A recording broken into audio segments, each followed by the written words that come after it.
Comme prévu, le Conseil électoral provisoire a communiqué hier les nouvelles dates retenues pour l'organisation des élections, le premier tour de la présidentielle et des sénatoriales partielles, ainsi que les élections complémentaires auront lieu le 20 novembre, alors que le second tour est programmé pour le 29 janvier 2017. Le président du CEP, Léopold Berlanger, fait remarquer que la date du 7 février 2017 prévue pour l'installation d'un nouveau président ne sera pas respectée, mais assure que les résultats définitifs du second tour de la présidentielle seront connus au cours du mois de février. Cette décision a été prise du fait que les infrastructures électorales, particulièrement les centres de vote situés dans les endroits touchés par l'ouragan Matthew, ont été endommagés ou partiellement détruites, explique M. Berlanger. Il souligne également que la police nationale, qui doit assurer la sécurité des prochaines joutes, n'a pas été épargnée par l'ouragan. Écoutez les précisions du président du Conseil électoral provisoire, Léopold Berlanger, au micro de Jean-Tony Lorté.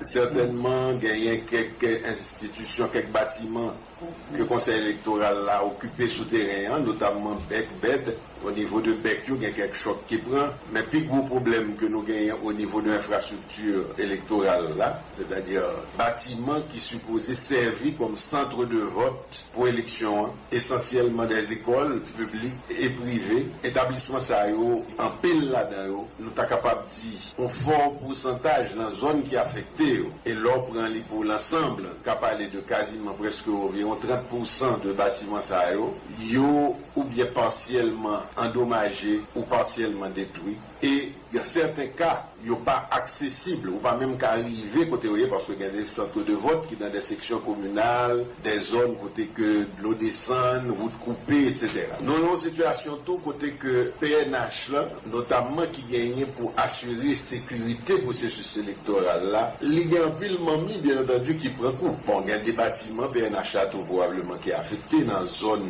côté que le cyclone a fait ravage.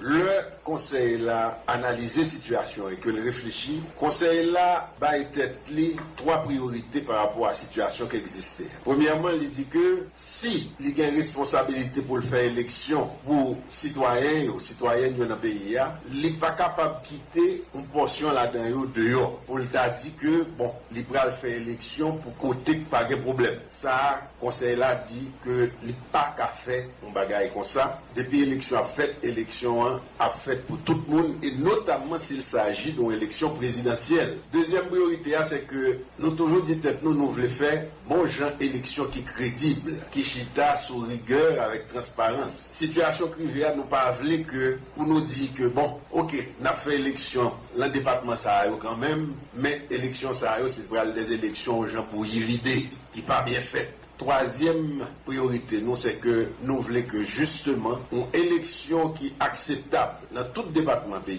qui est crédible, nous voulons que pour les porter légitimité à monde qui a sorti dans l'élection, pour pays à joindre une stabilité politique. Donc à partir de trois considérations, ça, le conseil là décidé garder hypothèse de travail que nous avons gagné au départ, côté que nous avons cherché faire élection au plus tard, en fin mois d'octobre. Avec hypothèse ça, nous avons pensé que nous sommes capables il y a un monde qui est élu comme président et qui t'a installé la fonction par rapport à tout problème que ça a posé, qu'au-delà du 30 octobre, nous avons besoin de 3 semaines en plus pour que nous assurions que l'élection à faire, ce n'est pas une élection qui vient tout nos élections maladie, parce que Jean fait là, il n'est pas fait avec les exigences nécessaires de qualité et de rigueur, de transparence, Jean Nouvelin.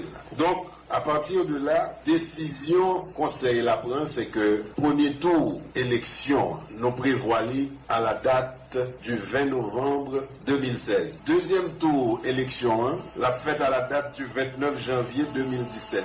Nous décider pour que nous programmer calendrier électoral là pour que un président élu durant le mois de février 2017. Parce que certainement date ça pas permettre qu'on président installé au 7 février. Parce que l'un était parti avec 30 septembre là, c'est parce que nous avons gagné ça en ligne de mire. Donc qu'on y a une nouvelle disposition que ça que nous obligé par rapport à la réalité n'a vivre là, vient fait que nous vient gagner comme objectif non seulement tous les deux tours élections qui ont fait avant le 7 février, ni premier tour élection, ni deuxième tour la fait avant le 7 février, et résultat définitif présidentiel la baille tout pendant le mois de février, qui permettre que nous gagnions un président élu déjà au cours du mois de février. Installation président pas dépendre du conseil électoral. Le conseil électoral là, il y a une responsabilité, c'est proclamer résultat définitif qui dit bon, citoyen ça, l'élu président de la République. Ils ont publié le moniteur CEPA, ballon certificat. Ça arrête là. Reste là, entre les pouvoirs qui sont concernés par l'installation. Et probablement l'élu lui-même. Le président du conseil électoral provisoire, Léopold Berlinger, qui affirme par ailleurs que l'ajournement des élections provoqué par le passage de l'ouragan Matthew aura des incidences sur le budget des élections. Par exemple, le maintien de certains membres du personnel vacataire à leur poste pour une plus longue durée entraînera des dépenses supplémentaires, a dit Léopold Berlinger. Cependant, il fait remarquer que le conseil ne fait face pour le moment à aucun problème d'ordre financier. Nous l'écoutons. Budget que l'État utilise pour faire sinistrer, c'est pas un fonds conseil électoral là que la pointe. Donc ça, c'est un autre fonds qui est lui-même séparé. Bien entendu, est-ce que ça passe à gagner un impact sur le budget de l'institution électorale là, dans une certaine mesure que oui, puisqu'il y a des problèmes qui posent, qui arrivent là, il va l'entraîner des dépenses supplémentaires. Ça, c'est normal. Bah oui. Le fait même qu'on va le prendre plus jour pour qu'il y ait certains gens qui vont à terre, par exemple. Donc, des bails comme ça. Donc, ou il y a des dépenses qu'on est obligé de faire pour regarder ça criver ou ça pour réparer, etc. Maintenant, ceci dit, au moment où nous parlons, nous ne sommes pas capables de dire qu'il y a des problèmes financiers qui posés pour le conseil électoral là pour continuer le processus là. Le président du conseil électoral provisoire, Léopold Berlinger. Le conseil électoral qui a publié hier le calendrier remanié et la relance de la campagne électorale est programmée pour le 7 novembre 2016. La campagne prend fin le 18 novembre selon ce calendrier. La livraison des matériels complémentaires pour les baies des becs et se déroulera entre le 17 octobre 2016 et le 31 du même mois. La livraison des bulletins et kits au CV et au centre de vote donc et aura lieu entre le 17 octobre et le 31 octobre et le scrutin se déroulera comme prévu le 20 novembre et la tabulation des résultats et pour la présidentielle et les législatives plus le tiers du Sénat aura lieu entre le 21 novembre et le 30 novembre. La publication et affichage des résultats préliminaires de la présidentielle, des législatives et pour le renouvellement du tiers du Sénat. Et c'est programmé pour les 1er et 2 décembre 2016. La tabulation des législatives complémentaires plus les municipales pour Côte de Fer aura lieu le 3 décembre 2016 jusqu'au 9 décembre. La publication et affichage des résultats préliminaires des législatives complémentaires plus les municipales pour Côte de Fer entre le 10 décembre 2016 et le 11. La contestation des résultats du premier tour aura lieu entre le 3 décembre 2016 et le 17 janvier. Le dépôt des contestations pour la présidentielle et les législatives et pour le tiers du Sénat entre le 3 décembre et le 5 du même mois. Et le traitement des contestations au bureau du contentieux électoral départemental entre le 6 décembre et le 17 décembre et l'affichage des décisions du bureau du contentieux électoral national. Donc c'est entre le 18 décembre donc ça aura lieu de préférence le 18 décembre 2016. Le dépôt en appel des contestations au BCED, donc ça doit avoir lieu entre le 22 décembre et le 26 décembre. l'affichage des décisions du BCEN, le Bureau du contentieux électoral national, 27 décembre 2016. La préparation des résultats définitifs après contentieux, 28 décembre 2016. La publication des résultats définitifs pour la présidentielle plus les législatives et les élections pour le renouvellement du tiers du Sénat, premier tour, 29 décembre 2016. Le dépôt des contestations pour les législatives complémentaires et 6 sénateurs plus députés et 12 au 14 décembre 2016. La notification de date et communication de pièces 13 décembre et 13 au 16 décembre 2016. Le traitement des contestations au BCED pour 6 sénateurs 18 décembre au 20 décembre 2016. L'affichage des décisions du BCED pour 6 sénateurs et 21 décembre et 2016, la suite du calendrier remanié. Le dépôt en appel des contestations au bureau du contentieux électoral national pour 6 sénateurs 22 décembre au 24 décembre. La notification de date et communication de pièces 25 décembre et 25 et 26 décembre 2016. Le traitement des contestations au BCEN pour 6 sénateurs 27 décembre au 31 décembre. L'affichage des décisions au BCEN pour 6 sénateurs 27 décembre.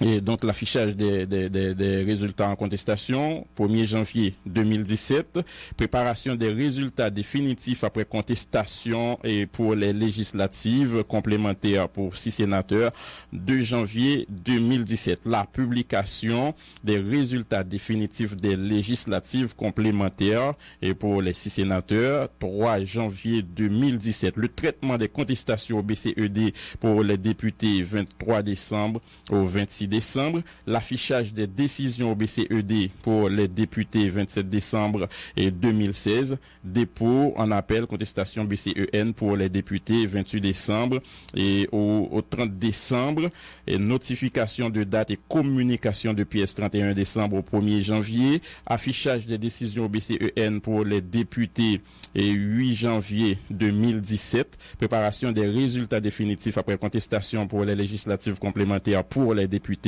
9 au 11 janvier 2017. La publication des résultats définitifs pour les législatives complémentaires et pour les députés et 12 janvier et 2017. Voilà donc pour une idée du calendrier remanié rendu public hier par le Conseil électoral provisoire. Il faut dire que la campagne, la période de campagne, la reprise de la campagne aura lieu. Et donc, comme l'a dit le directeur exécutif du Conseil électoral provisoire, donc 2 semaines avant l'organisation du premier tour des élections. Donc, les candidats auront 2 semaines additionnelles pour mener campagne, alors que les attentions sont focalisées sur l'aide humanitaire aux populations sinistrées. Les responsables de la coordination nationale du secteur populaire haïtien sont montés au créneau hier pour exiger l'utilisation des services et de l'expertise des entreprises nationales dans la reconstruction post-Mathieu.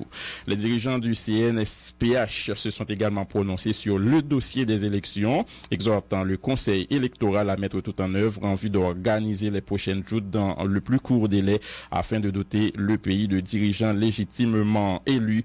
Audi Pierre-Paul et Campbell Pierre sont respectivement porte-parole et coordonnateur général adjoint de la coordination nationale du secteur populaire haïtien. Ils étaient au micro de Michelot Xavier. Secteur populaire haïtien, laissez bien bas pour le partager douleur, amertume, désolation, toute population grandance, sud, sud-est, NIP, nord-ouest, à qui ont bon parti dans le département de l'ouest là. Secteur populaire haïtien a conseillé gouvernement haïtien à tout acteur local et international qui a intervenu sous crise humanitaire peuple haïtien a traversé pour utiliser services et expertise bon gens entreprise qui est spécialisée dans la construction parasismique, paracyclonique, yon façon pour peuple haïtien par refaire expérience 12 janvier 2010 là. Yon l'autre côté secteur populaire haïtien a exigé pouvoir central là pour le dégager commettre Jean-Jacques pour créer un pile emploi à haute intensité main-d'œuvre, un pile job, un pile travail, ça qui permet la population dans la zone sinistre de retrouver dignité. Nous pas bail gouvernement un chèque en blanc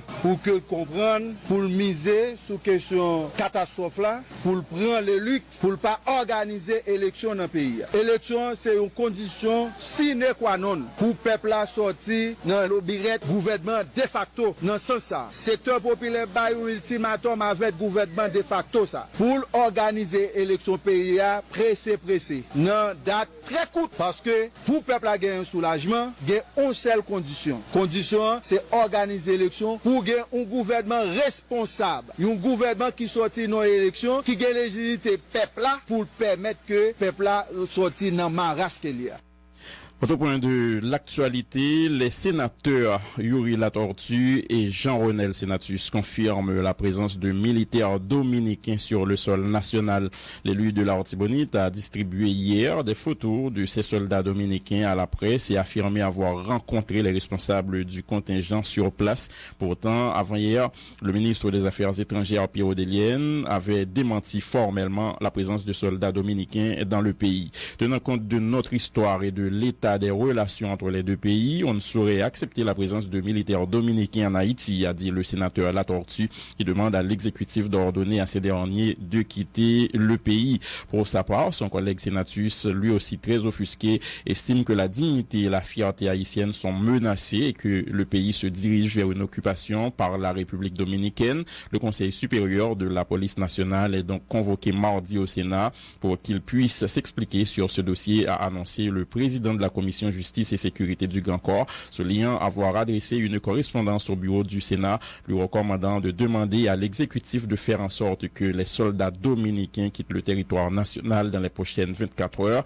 Yuri Latortue, suivi de Jean-Renel Senatus, au micro de Yandi Fidel. Nous posons la question qui militaire qui sous territoire. Autorité nous caché présence ça. Je dis c'est membre de la commission qui a vérifié que soldats dominicains sont présents. Et moi-même personnellement et mes photos côté que m'aller personnellement moi-même me rencontrer ni major ni colonel. Mais l'autre m'a dit tenant compte de notre histoire monsieur, tenant compte des relations haïtiennes et dominicaines, moi pas jamais accepter présence soldats dominicains sur le territoire ça. Moi clair, même dans le cadre de la présence des Nations Unies, m'assumer, moi dire parce que dominicains en général, eh bien un comportement que ont par rapport à haïtien d'ailleurs nous en 2010, il y avait beaucoup à reprocher le peuple haïtien de ce que vous avez aidé nous. C'est eux qui ont essayé comment que vous avez joué avec Dominicains pour produire qui rentrer dans le pays. Donc, dans ce sens-là, moi, je que je dis, c'est Sénat, c'est Chambre députés qui pour camper, et comme de fait, à commencer par la Commission Justice, Défense et Sécurité. Et c'est dans ce sens-là, nous-mêmes,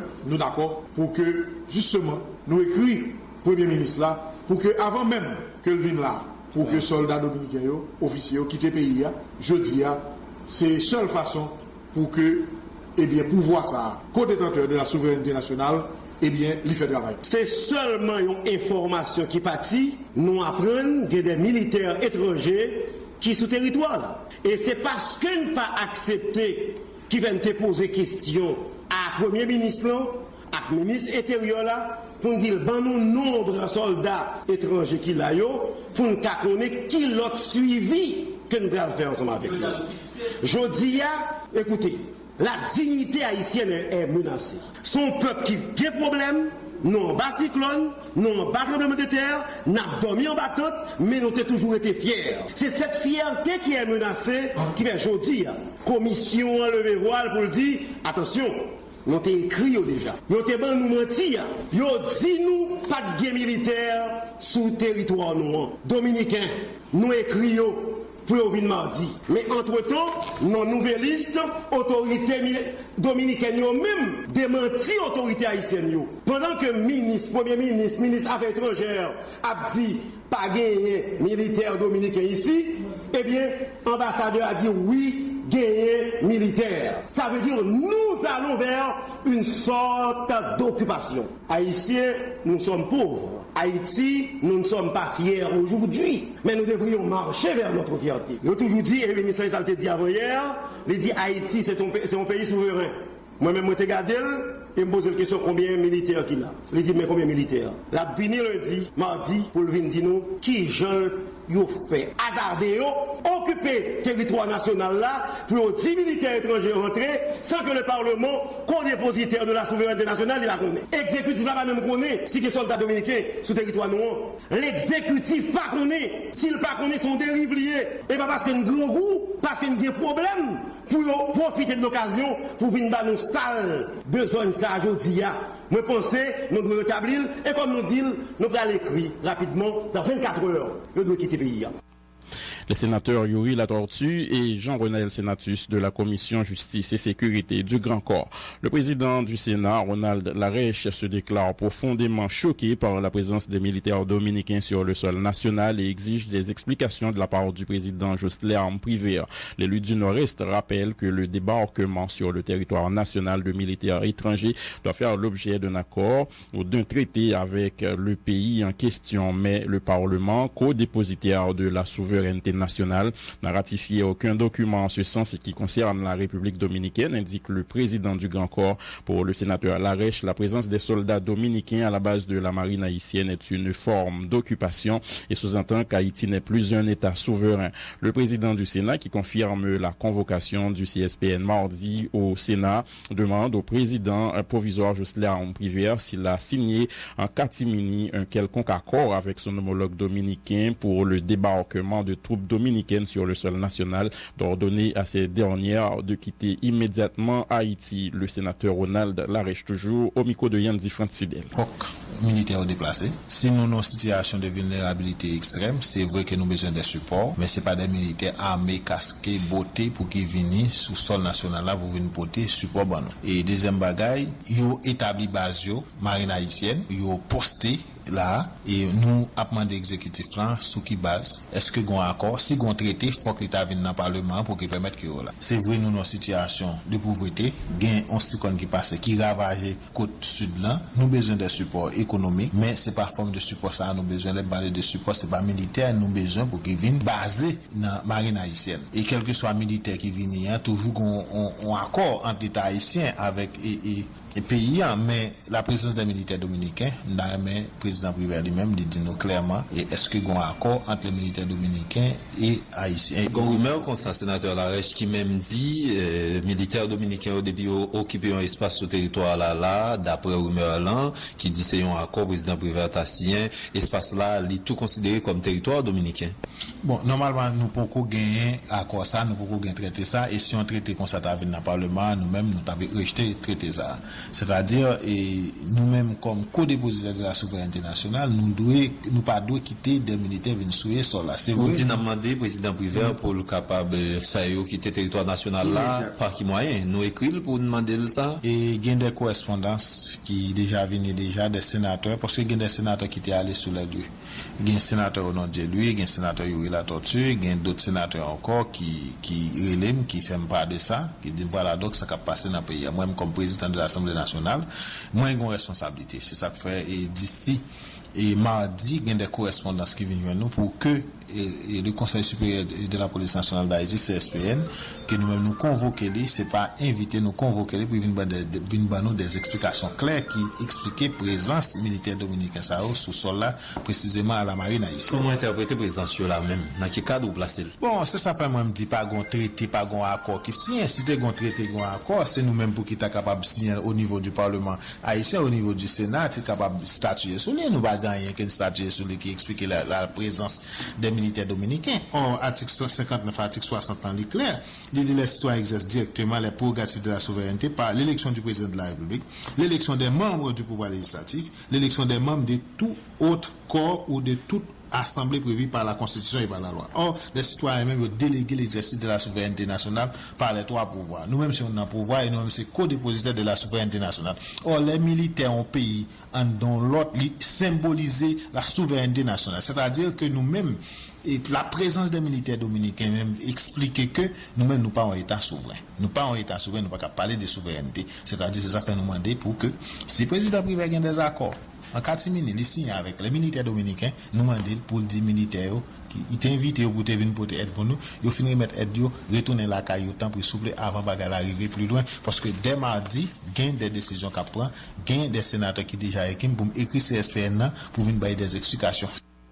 Le président du Sénat, Ronald Larèche, nous vous proposons d'écouter à nouveau Madame Monsieur cette interview dans laquelle le ministre des Affaires étrangères, Pierrot Delienne, démentait formellement la présence de soldats dominicains sur le territoire haïtien, interview qui a été réalisée jeudi dernier.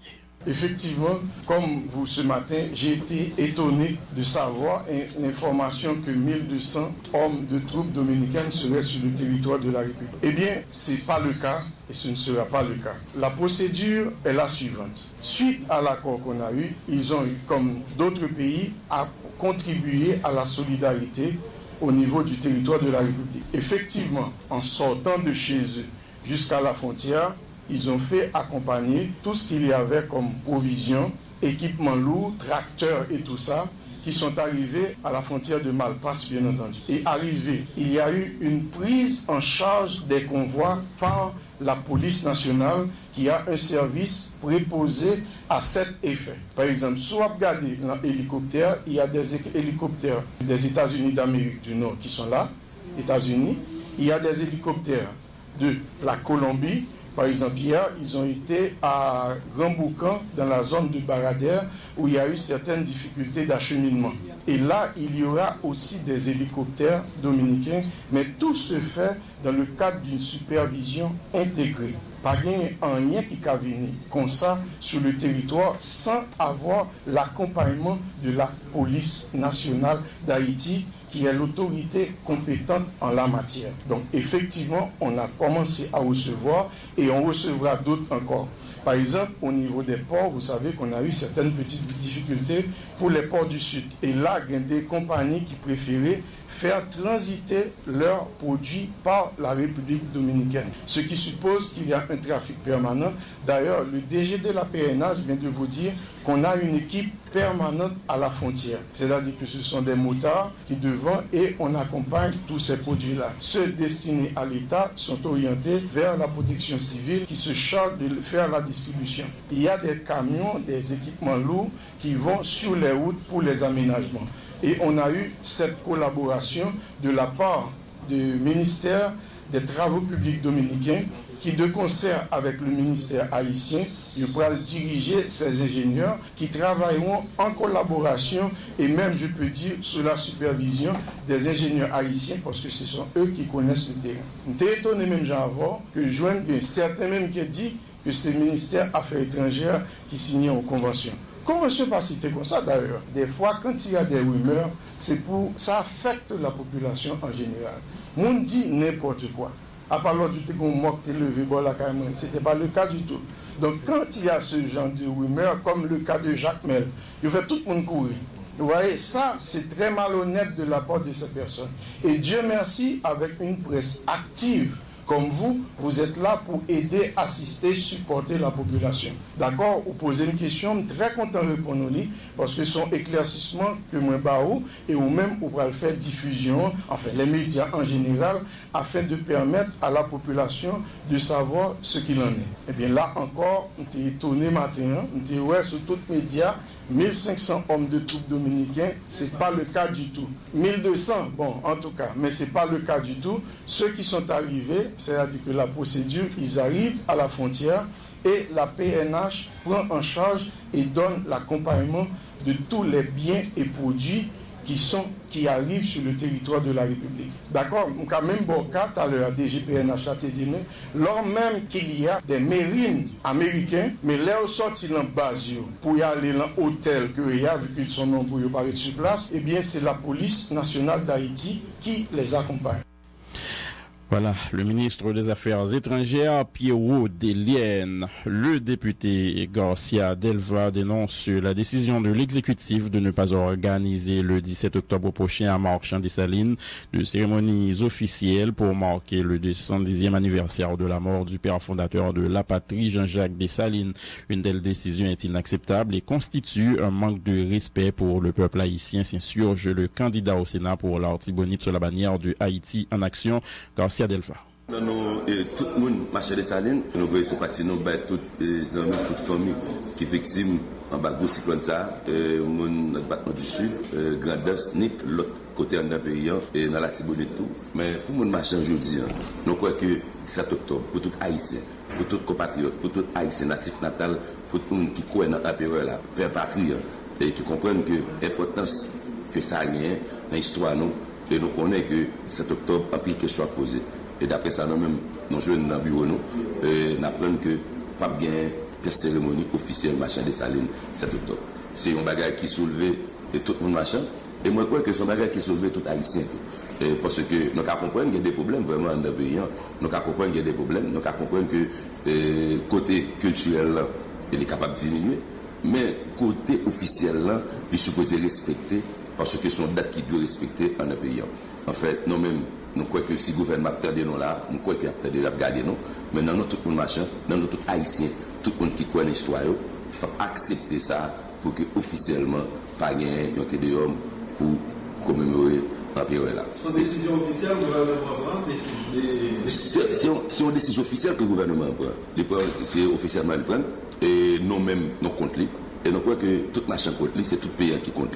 Et parce que il n'y a pas qu'à faire un bagage comme ça, son bagage, il n'y a pas qu'à abolir, parce que un bagage qui existait, et moi je crois que c'est inacceptable, et pas de monde qui n'a pas accepté, nous le faisons encore, c'est une violation que c'est violer que le gouvernement, nous le faisons encore, lui montrer que le peuple haïtien, que vous manquez de respect pour le peuple haïtien. Est-ce qu'on a qui dit que le gouvernement dit 17 octobre ne va faire la visibilité officielle culturelle dans le marchand de Salines? Non, pas de note. Moi-même, spécialement, hier, je suis en rencontre avec le président Briver, et je suis soulevé la question, que je suis demandé ça, et il était dit que, année ça, tout le bagage fait pour Port-au-Prince. C'est vrai, Port-au-Prince, Pont Rouge, qu'on a chef fleur, tout le gouvernement qu'on a déposé.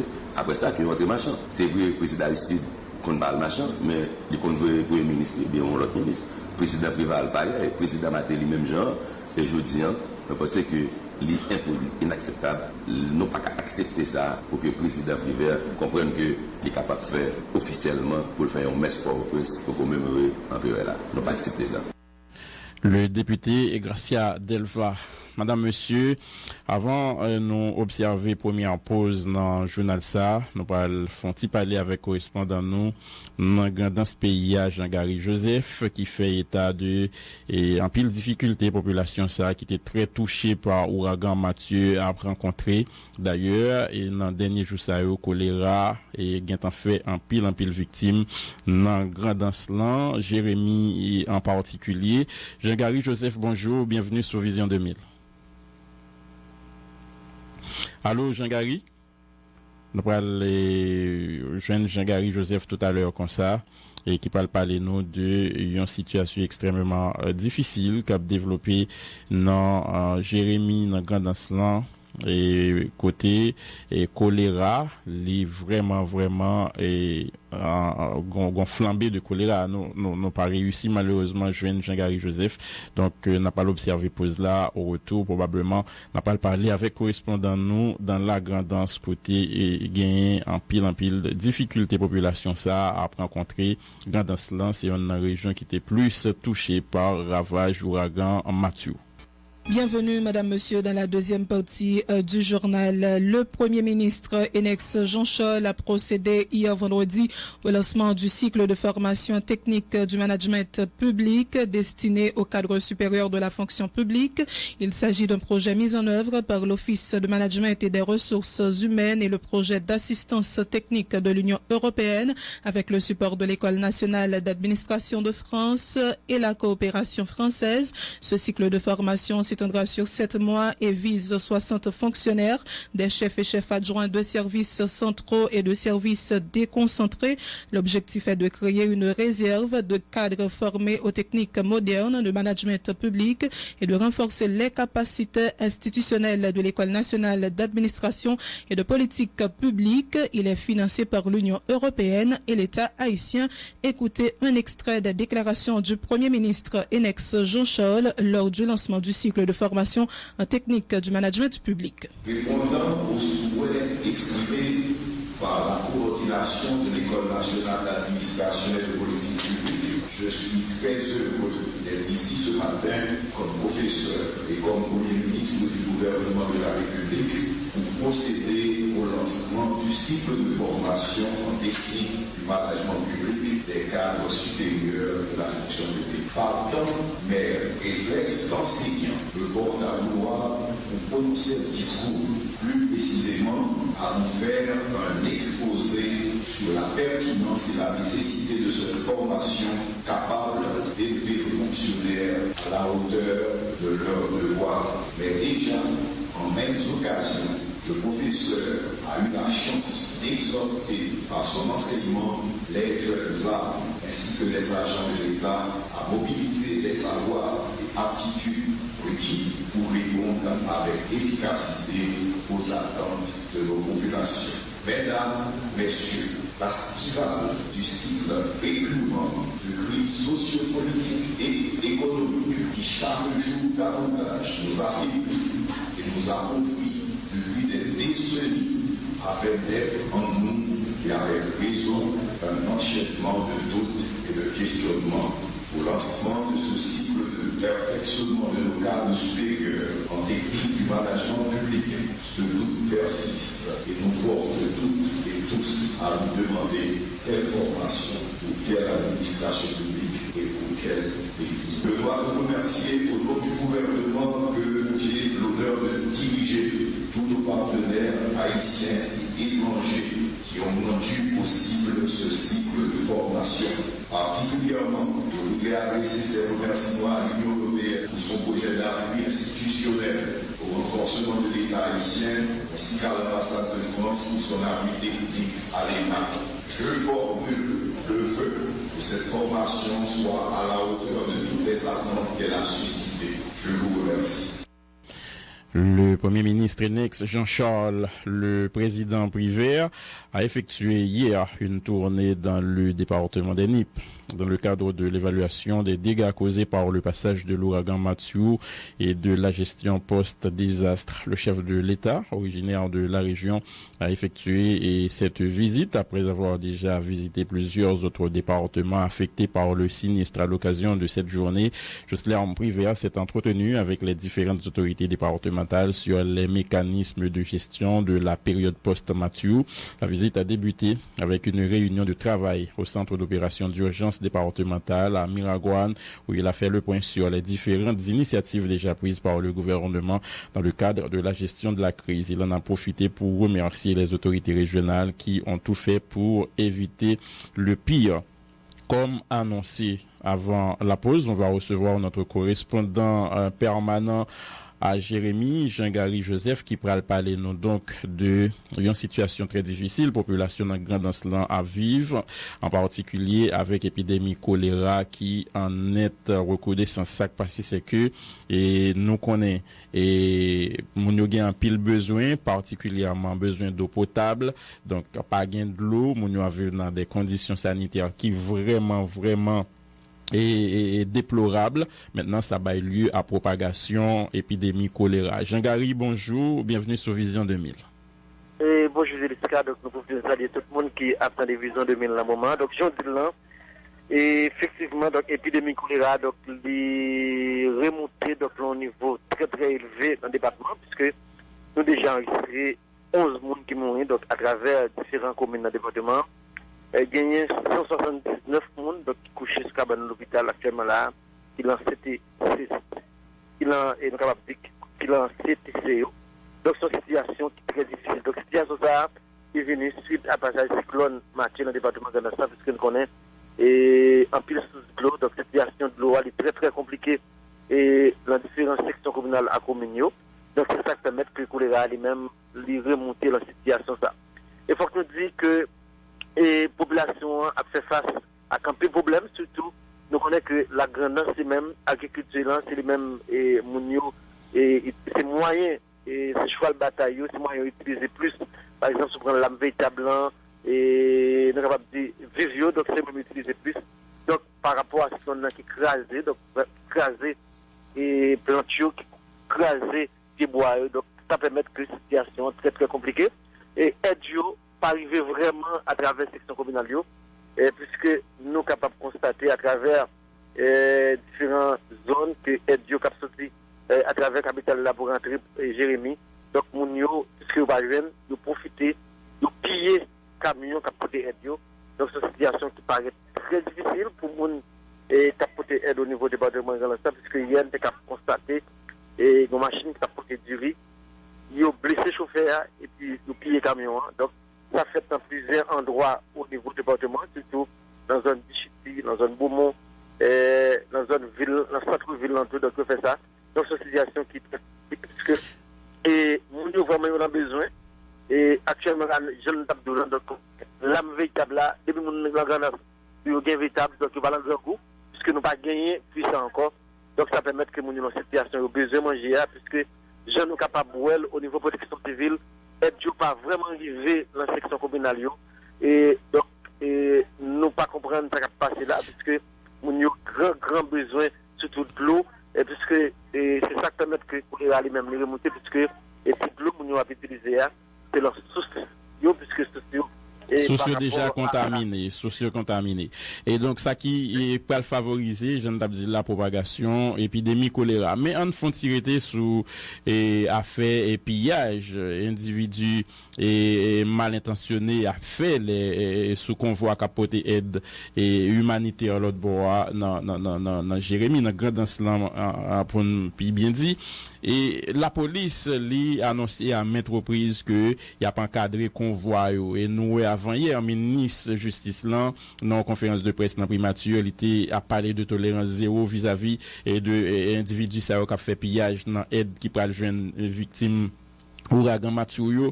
Est-ce que ça passé hier pas de gain policier avec qui était accompagné chauffeur ça qui t'a mené et qui t'a conduit et aide dans Grand Islam qui fait li facile pour deux individus pour faire pillage là-dedans comme ça.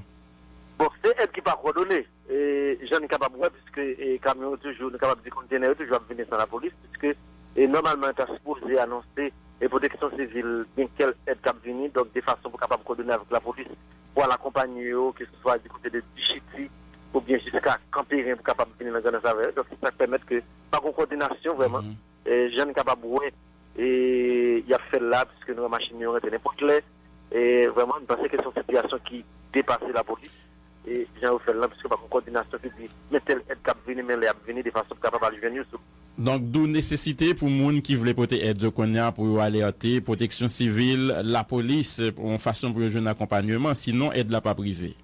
Oui, c'est ça. Et jusqu'à en passant Fortune gagner candidat petit de Saline donc nous capable de Charles Moïse donc lui-même qui le département depuis hier soir si vous voulez depuis après-midi donc lui-même il dit devait constater la situation que mon ganas et à vivre là donc il déplorer puisque le gouvernement n'a pas fait rien et pour capable aider mon donc il dit à travers la section communale commune qu'il allait donc mon dépourvu de toute bagaille donc il pas rien du tout donc lui le gouvernement prend responsabilité de façon capable d'aider mon et lui-même du tout il demandé le gouvernement ministère intérieur mettez militaires dominicains au dehors donc même que militaires américains donc il dit qui pile le sol là donc vraiment et nous avons bien faut attendre des extraits tout petit des déclarations que Moïse Jean-Charles lui-même lui fait. Vous pouvez toute force comme au monde c'est vraiment important dans le pays eh bien le fait qu'en pile le monde soit capable d'arriver loin mais nous-mêmes par rapport à ce que nous faisons dans différentes zones dans différents quartiers l'aime garder Jérémie l'aime de venir ouvrir campagne avec Josian pendant l'ambulance et avec la peine nous déclarer non seulement Jérémie mais toute commune dans le département de notre pays nous disons que nous sommes en détresse nous lançons un cri d'alarme par autorité rapide pour prendre toute responsabilité pour porter support par le monde Jérémie par le monde dans toute commune qui est dans le département de notre pays. Attention, situation massive là dans la ville Jérémie, situation massive là dans toute commune dans le département de notre pays, c'est pas joué. Non pas qu'à résumer tout pareil ça yo, à un feuilleton au monde. D'ailleurs, au monde qui bon caille, il y a 80 feuilletons sous Kaïda. Et vous voyez, on feuilleton, vous voyez des feuilletons. Est-ce que ça résout le problème là? On ne pas quoi ça. Situation qui là, on ne pas quoi c'est pas mon yo. Ils ont habitué. Ce n'est pas qui fait, oui.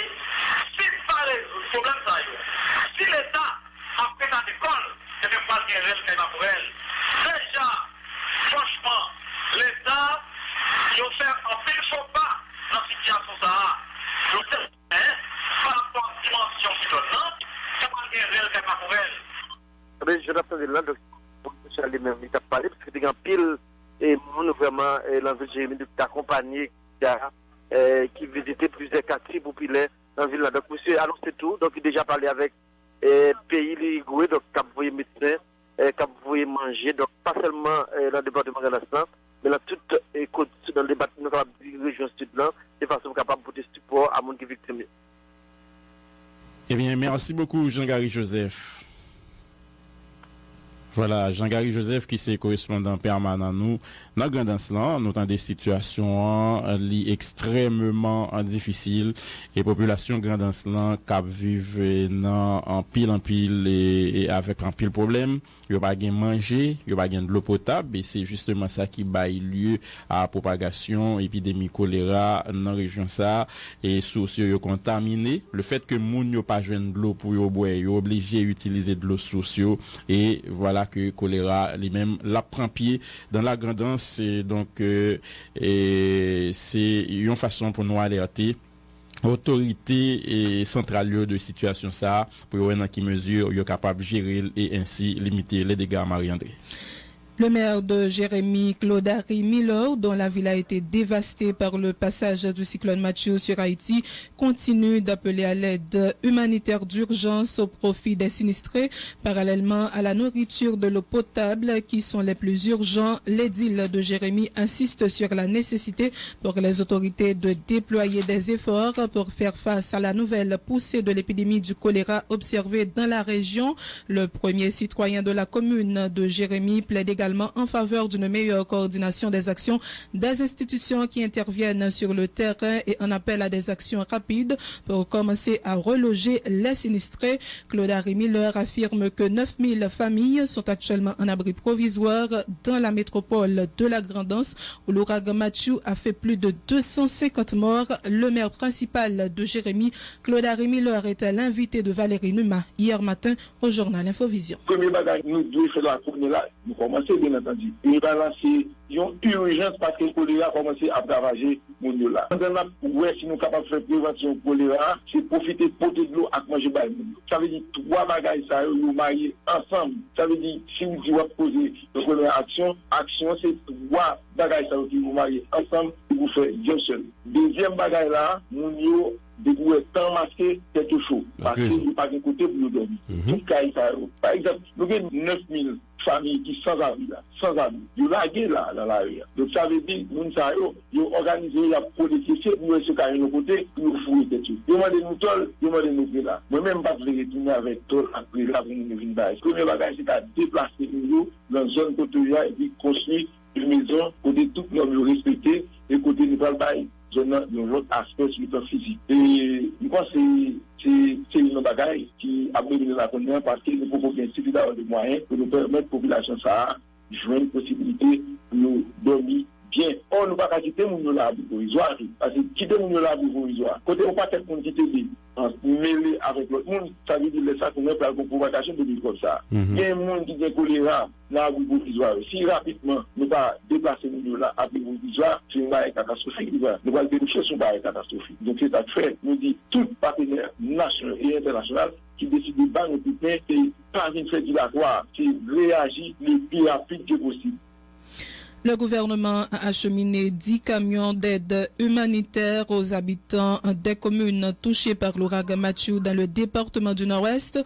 Une initiative saluée par le vice-délégué de l'arrondissement du Môle Saint-Nicolas, Toussaint Chanel, nous dit notre correspondant Augustin Dubreus. Le département Nord-Ouest recevoir 10 conteneurs d'aide alimentaire qui sont de côté pouvoir central là pour aider victimes ouragan Mathieu.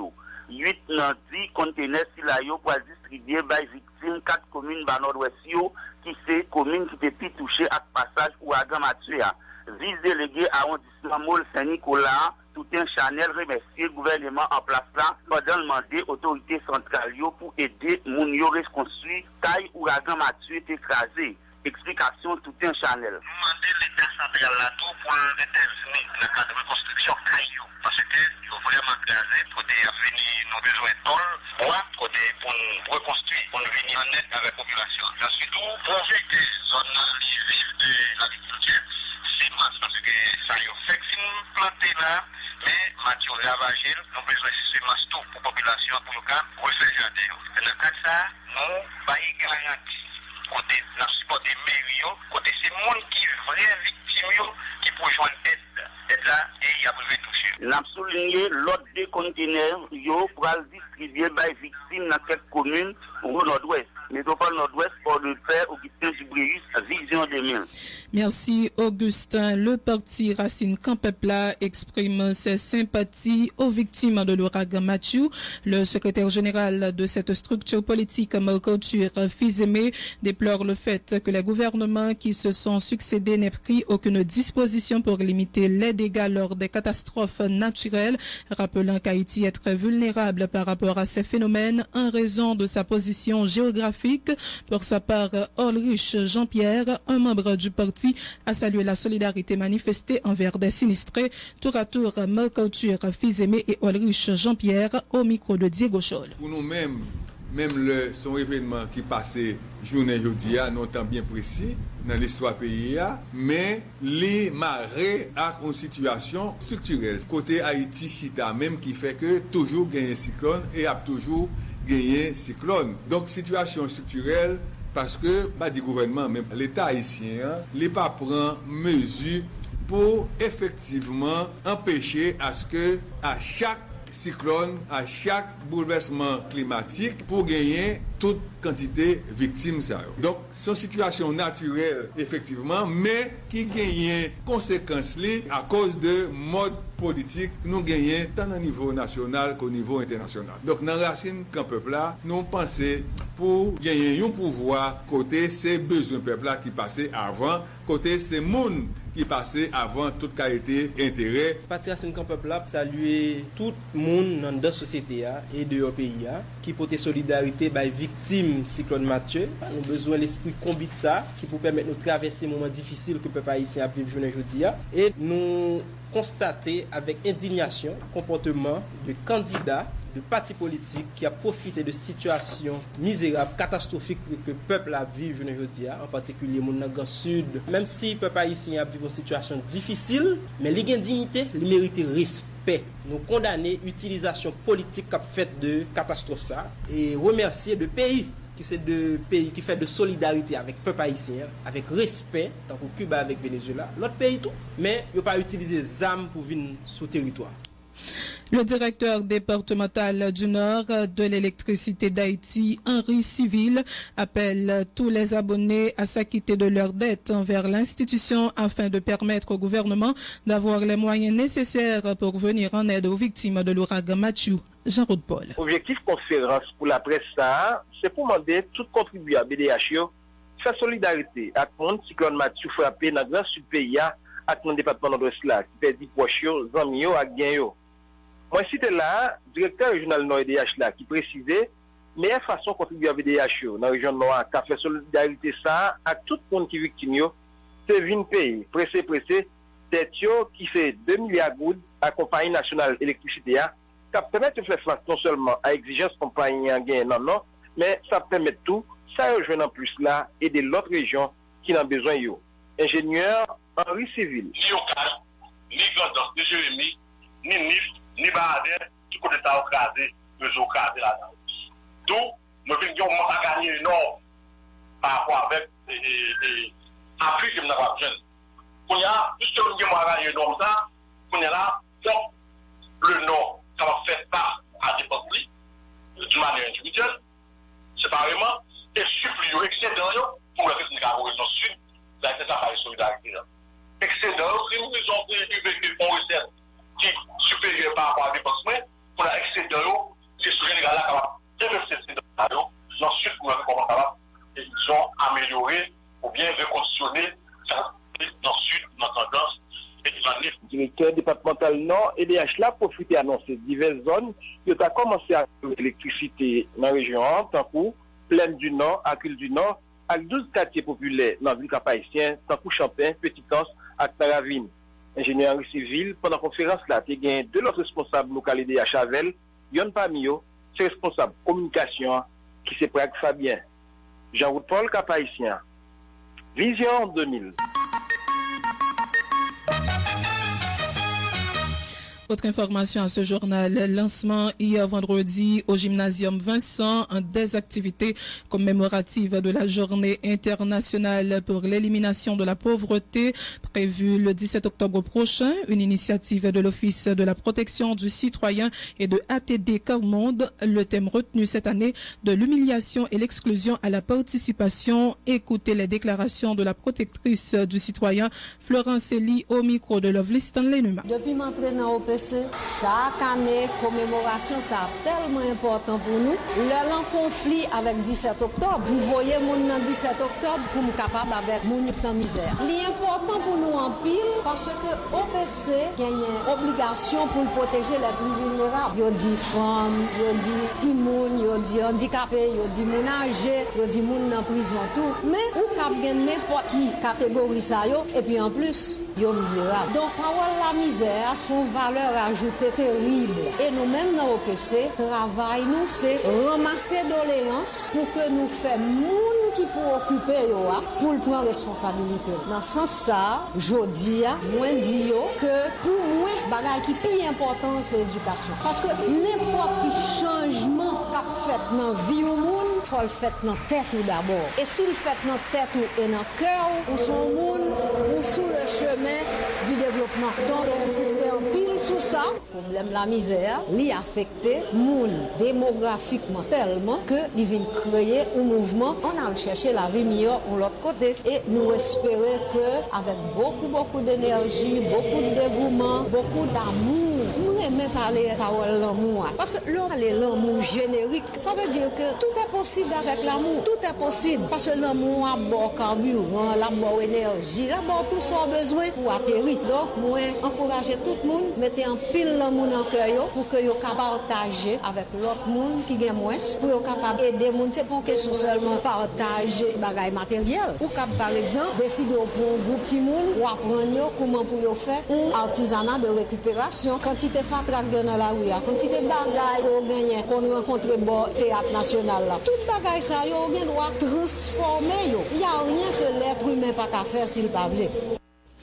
À l'occasion de la journée mondiale de la femme rurale, ce samedi 15 octobre, la ministre à la condition féminine et aux droits des femmes, Marie-Denise Claude, salue le courage des femmes, particulièrement celles évoluant dans les régions et les sections communales. La titulaire du MCF-DF exprime sa tristesse et sa désolation devant la situation des femmes rurales. Elle regrette que le symposium que le ministère à la condition féminine devait organiser de concert avec le ministère de l'Agriculture à l'occasion de cette journée ne puisse se tenir en raison du passage dévastateur de l'ouragan sur certains départements du pays. La ministre Marie-Denise Claude promet que cette activité sera reprogrammée à une date ultérieure. Nous l'écoutons. Jeudi, c'est 14 octobre. Demain 15, c'est journée mondiale femmes qui vivent en dehors dans la région avec une section communale.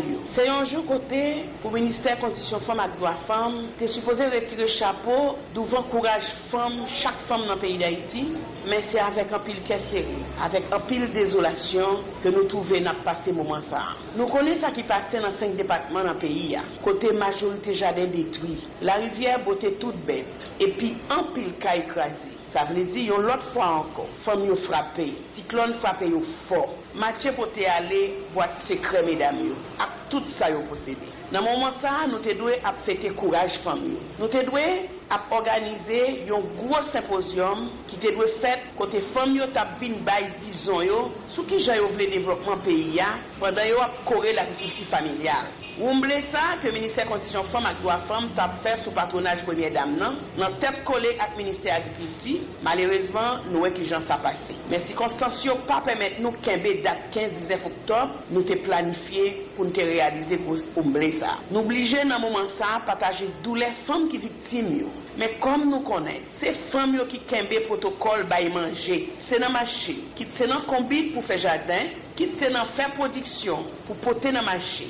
Nous voulons quand même retirer chapeau devant courage femmes pays d'Haïti qui malgré toute catastrophe yo vivent, yo été campé jam. Devant tout paquet de courage, le ministère Conditions Femmes et Droits Femmes a dit, mesdames, activité que nous avons pour nous faire pour 15 octobre, là, nous pas quitter le net tomber. Parce que il y a trop de femmes qui sont victimes de la catastrophe là. Mais nous disons femmes, c'est oiseau nous. Oui, nous c'est oiseau. Nous plier, nous pas casser. Nous disons, nous casser rendez-vous, nous avons l'autre date. Côté ministère de Conditions Femmes et Droits Femmes a descendu dans le site pays pour réaliser symposium ça sur l'agriculture familiale. Pour dire l'État, mais ça nous voulait. Mais qui ça besoin nous y comment nous décider pour nous contribuer dans le développement pays nous. Nous permettre pays nous arriver par toute petite île à manger. Pour pays arriver créer propre réserve pour les catastrophes. Pays a compter sur force travail toute petite île. Force travail femme yo, force travail messieurs qui a travaillé dans l'agriculture pour bailler tout le monde la manger dans tout le pays d'Haïti. Des coordonnateurs régionaux de la loterie de l'État haïtien, dont ceux du Nord-Est et de l'Artibonite, ont fait le point hier vendredi autour de leur réalisation depuis leur entrée en fonction. Le coordonnateur du bureau régional des Gonaïves, Patrick Derisma, a dressé un bilan positif de ces actions. Il a indiqué que grâce aux autorités départementales, la LEH a pu se doter de nouveaux locaux dans l'Artibonite et s'est félicité de l'esprit collaboratif des amateurs des jeux de hasard dans la région. Pour sa part, Jean-Bernard Elie, coordonnateur du bureau régional du Nord-Est, s'est plaint des difficultés rencontrées dans le cadre des efforts pour régulariser les jeux de hasard.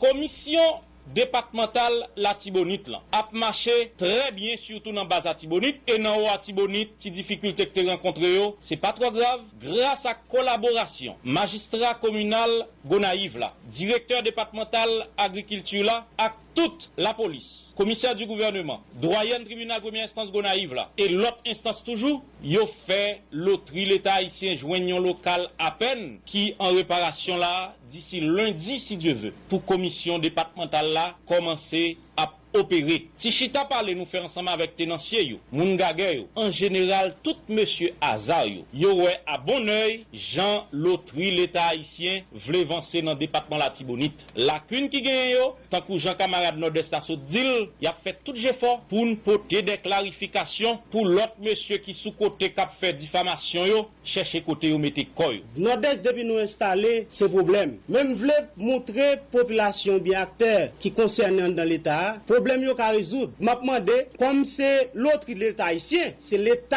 qui dit la pas engager pour régulariser GDA dans le pays. Moi m'a demandé pour que tout partenaire qui est dedans ou bien l'autre entité qui est dans l'État pour porter solidarité au bail LEH parce que jodi a ou gon l'État mendiant qu'on gagne, faut que nous même nous effacer ça. C'est chaque fois catastrophe naturelle c'est couillon nous attend. Pour demander pendant ce temps nous gon loterie, nous gagne LEH qui va permettre que l'État rentre l'argent.